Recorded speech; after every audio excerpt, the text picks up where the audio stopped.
show that more than 8,000 people have died, out of which half of them, if not more, are children.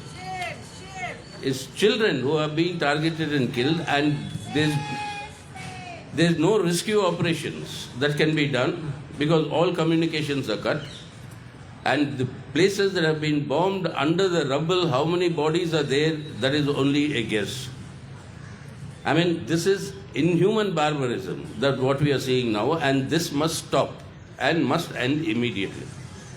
The United Nations General Assembly resolution calling for a humanitarian pause must be implemented by Israel, by the world, and all the allies of Israel. The entire imperialist world is standing behind Israel in this barbarity. And this barbarity is such that one can only recall or recollect what Rabindranath Tagore once said, "Give me a voice of thunder. Give me a voice of thunder that I can hurl imprecations upon this cannibal who spares neither woman nor child." This was Tagore's powerful, stirring call against these sort of atrocities, and that is all we can recollect now. And this whole justification being given in the world that this is not against Palestinians, this is against Hamas. It is exactly similar to some sort of situations that we have faced in our country. जब इंदिरा गांधी की हत्या हुई 2 सरदार security गार्डों से, पूरे दिल्ली में नहीं पूरे देश भर में जिस तरीके से हमारे सरदार परिवारों के ऊपर जो हमला हुआ, जो आतंक हुआ, उसका विरोध तो सब कर रहे थे। कोई गुनहगार कोई और है और पूरे कौम को आप जो है अटैक कर रहे हो। और यही बीजेपी आज जो कह रही है कि जो भी हो रहा है वो सही हो रहा है, क्योंकि हमस आतंकवादी है, उसके खिलाफ लड़ाई है। हमस के खिलाफ लड़ाई नहीं, ये तो पैलेस्टीनियों को बर्बाद कर रहे हो आप। This is a war against the people of Palestine. And that is why we are today saying that this is something that has continued for more than a century. By a gigantic imperialist conspiracy and fraud, Palestinians have been denied their homeland. It was the end of the First World War. After 1915, when the war ended, in 1916, this entire territory of the Middle East was partitioned between Britain and France. And in 1916, there was a treaty called the Sykes-Picot Treaty. And in this treaty, they divided up these lands between France and England. And Palestine came as an English protectorate. And in 1970, one Lord Balfour sends a letter to Zionist leadership saying that British promises assures you that a separate state for the Jews called Israel will be carved out of Palestine. That is one country telling another country that part of your land will be taken away and creating a third country. I mean, this sort of an imperialist fraud has never been seen, and since then, they have been homeless and without a homeland. Then this treaty of creating the Zionist country for the Jews, that could finally materialize only in 1948. And immediately after that portion for Israel was carved out of Palestine, Israelis then mounted a terrible offensive against the Palestinians, driving them out of their land.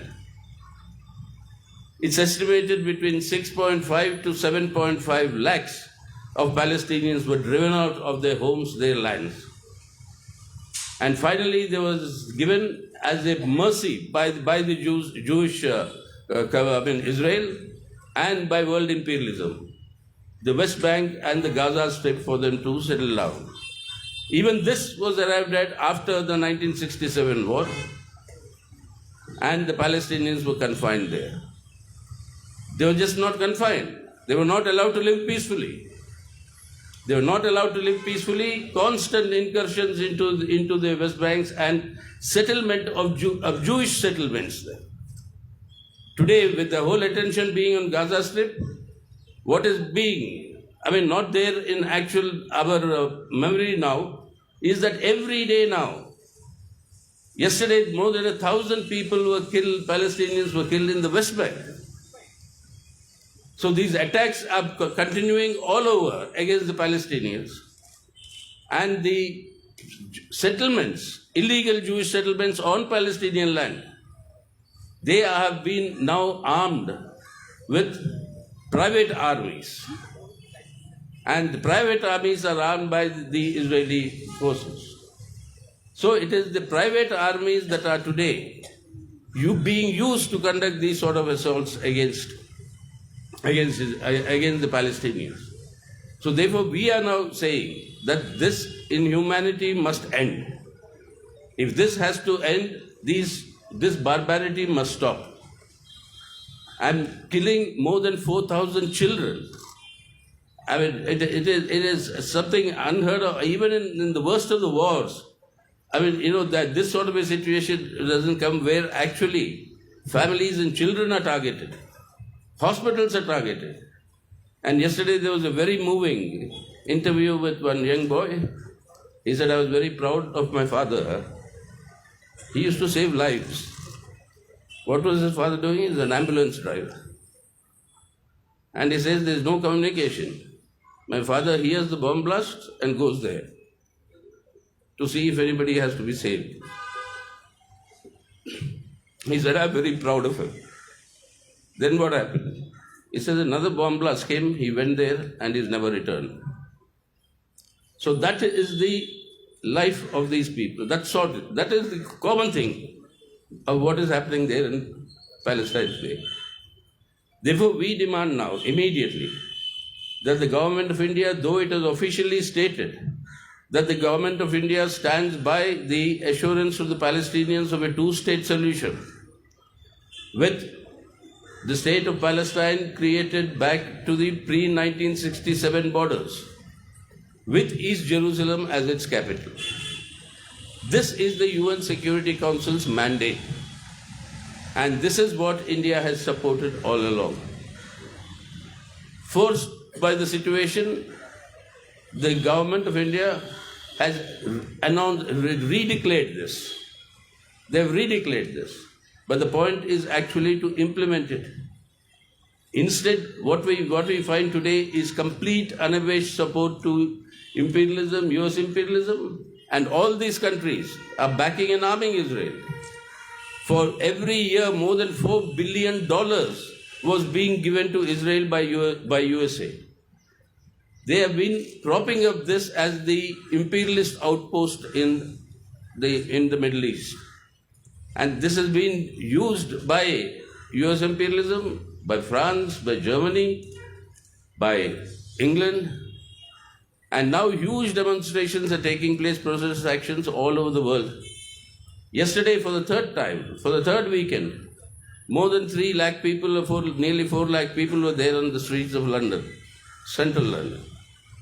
Everywhere people are protesting, stop this barbarity. And we join them. The CPIM joins all these people who are demanding an immediate end to this barbarity.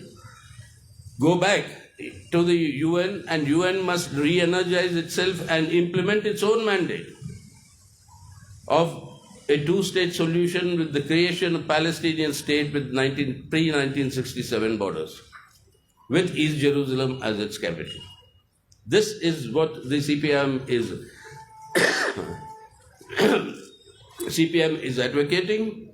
We join the protests all over the world that are taking place peacefully against Israel's barbarity, and we want the government of India to strictly adhere to its own stated position of working for a two-state solution. And this is something the government of India, by its own admission, has said is India's position. So that should be implemented and that should be carried forward. So therefore, the CPIM central leadership today from all over the country, from every state is here, and we are in this protest. And for this protest meeting, I would request Comrade Biman Basu to come and chair this protest dharna.